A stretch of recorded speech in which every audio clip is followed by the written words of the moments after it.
तमाम दर्शकों का आज के विशेष कार्यक्रम में बहुत बहुत स्वागत और अभिनंदन। आप सभी को राधे राधे। आज का कार्यक्रम कुछ खास, विशेष और स्पेशल रहने वाला है, क्योंकि आज हम बात करेंगे कि जब आप गृह प्रवेश कर रहे हों तब सबसे पहले किसको घर में प्रवेश करना चाहिए। ये एक विधि है और उसी विधि के साथ, शास्त्रीय विधि के साथ हमें गृह प्रवेश करना चाहिए। कई बार हम लोग मनमाने तरीके से अपनी स्वरुचि के अनुसार अपने कर्मों को करते हैं। भगवान ने गीता में स्पष्ट कहा है, 16वें अध्याय के विश्राम में भगवान कहते हैं, हे अर्जुन, आप तस्मात् शास्त्रम प्रमाणस्ते, जो शास्त्र हैं वो प्रमाण हैं कि आपको कार्य अव्यवस्थितो, क्या करणीय है, क्या अनुकरणीय है, क्या करना चाहिए, क्या नहीं करना चाहिए, ये बात शास्त्र प्रमाण करता है। इसलिए हम आज इसी पर चर्चा करेंगे। इससे पहले एक छोटा सा निवेदन, अगर आप पहली बार हमारे चैनल पर विजिट कर रहे हैं तो चैनल को सब्सक्राइब करके बेल आइकन जरूर प्रेस कर लें, ताकि ऐसे ही शास्त्रीय परंपरा वाले आपको अध्यात्म, ज्योतिष, पूजा पाठ से संबंधित तमाम जानकारियां हमारे चैनल पर समय समय पर मिलती रहेंगी। तो बिना समय गंवाए हम फटाफट ये समझ लेते हैं कि किसको पहले प्रवेश करवाना है। एक चीज यहां पर यह भी आता है कि प्रवेश हम किसको कहेंगे, क्योंकि आप तो कई बार प्रवेश कर चुके हैं घर में, कई बार आप निकल चुके हैं। आज पूजा के वक्त, आज के दिन भी आप कई बार प्रवेश कर चुके हैं। तो आखिर हमारा प्रवेश कौन से समय को माना जाएगा, ये किस विधि के द्वारा प्रवेश करने को प्रवेश कहा जाएगा। बस यही गृह प्रवेश का एक मुख्य और सर्वोपरि बिंदु है। क्योंकि ऐसे तो हम कई बार घर में प्रवेश कर चुके हैं और कई बार हम निकल भी चुके हैं, लेकिन प्रवेश के लिए सबसे पहले वहां पर देव स्थापन करना होता है और फिर एक कलश का पूजन करके, विधिवत वरुण आदि स्थापित करके, हमें घर में एक शुभ लगन में द्वार आदि पूजन करके, लक्ष्मी गणेश का पूजन करके, रिद्धि सिद्धि का पूजन करके, शुभ लाभ का पूजन करके, मंत्रोच्चार के बाद अनेक वेदों के मंत्र को पढ़ते हुए हम घर में प्रवेश करते हैं और उसी को गृह प्रवेश कहा जाता है। अब स्पष्ट हो चुका होगा, उस प्रवेश विधि का नाम गृह प्रवेश है।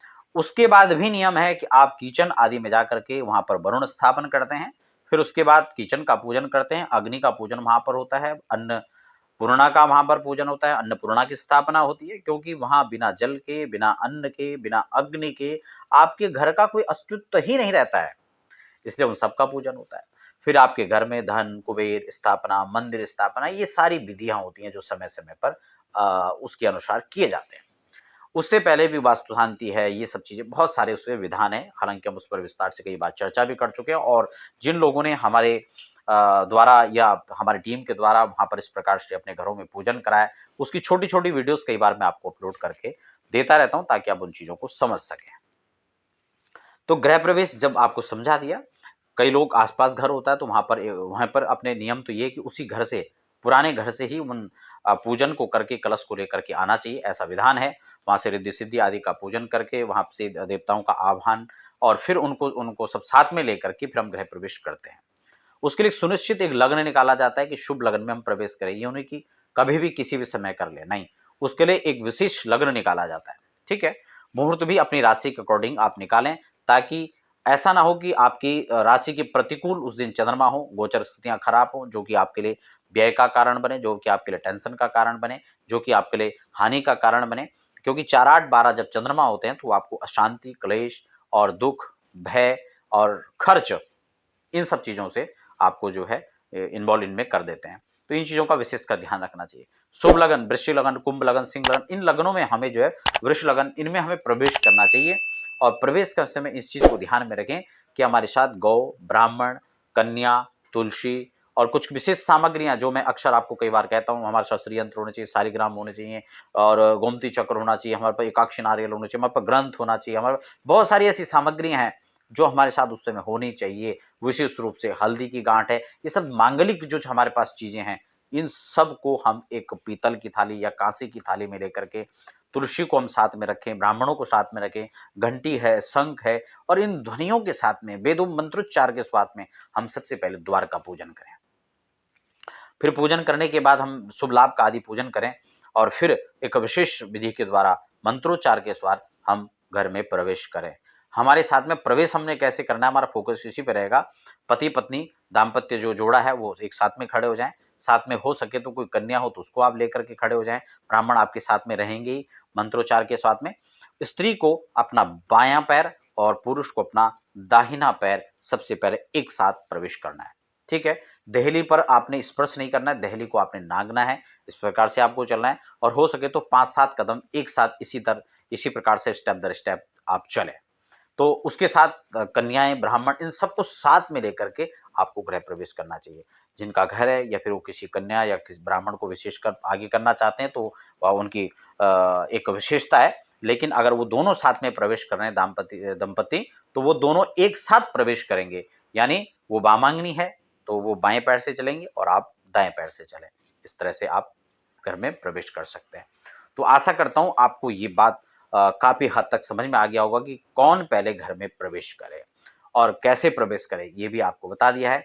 इसके साथ ही घर में कौन कौन सी पूजन होने चाहिए, कौन कौन सी देव स्थापना होनी चाहिए, कैसे हवन का विधान है, कैसे पूजन का विधान है, इन सबको लेकर भी हम समय समय पर आगे चर्चा करेंगे। यदि आप कहीं भी भारतवर्ष में रहते हैं और आप इस प्रकार का वैदिक अनुष्ठान पूजा पाठ आप अपने घर में करवाना चाहते हैं या फिर किसी भी अन्य प्रकार के अनुष्ठान आप करवाना चाहते हैं, ज्योतिषीय परामर्श आप लेना चाहते हैं, तो जो लगातार नीचे नंबर फ्लैश हो रहे हैं आप उस पर संपर्क करके जानकारी ले सकते हैं और उसके लिए संपर्क कर सकते हैं। एक खास बात यहाँ पर यह भी आती है कि जब हम प्रवेश कर जाते हैं तो फिर हमें एक विशेष कलश को कहाँ स्थापित करना होता है, क्योंकि ये पुराने घर से लाया हुआ रिद्धि सिद्धि का एक कलश है। कई लोगों की स्थिति क्या होती है कि पुराने घर में भी कुछ लोग रह रहे होते हैं। अभी हम जस्ट एक गृह प्रवेश करके आए आगरा में, तो उनके माता पिता उसी घर में रह रहे थे, तो उन्होंने कहा कि हम लोग वहां से सबको लेकर नहीं आना चाहते हैं क्योंकि हमारे माता पिता, हमारे भाई बंधु कुछ अभी वहां पर रहेंगे।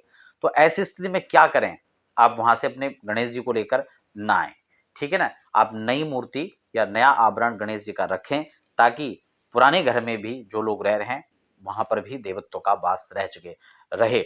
और जब हम रेंट के घर से छोड़ करके आ रहे हैं या पुराने घर को छोड़ करके आ रहे हैं तब हम अपने सभी देवी देवताओं को साथ देकर चलते हैं।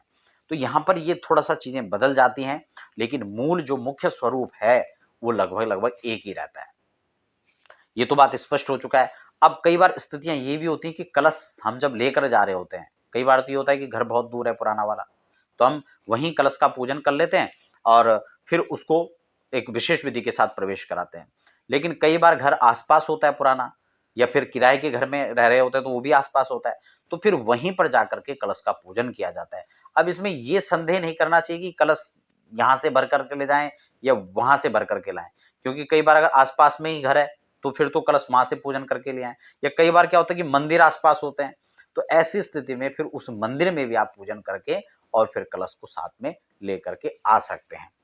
तो इसमें बहुत ज़्यादा कन्फ्यूज़न नहीं होना चाहिए, वो डिपेंड करता है आपके पुराने घर और नए घर की दूरी कितनी है। बाकी विधि तो वही आप फॉलो करेंगे, पूजा उसी प्रकार से होगी, वही वरुण स्थापित होगा और उसी प्रकार से प्रवेश भी करेंगे। तो आशा करता हूं आज का जो कार्यक्रम था कि पहले घर में कौन प्रवेश करे, ये आपको अच्छी तरह समझ में आ गया होगा। मिलते हैं फिर एक नए कार्यक्रम के साथ, तब तक के लिए हमें दीजिए इजाजत। आप सबको राधे राधे।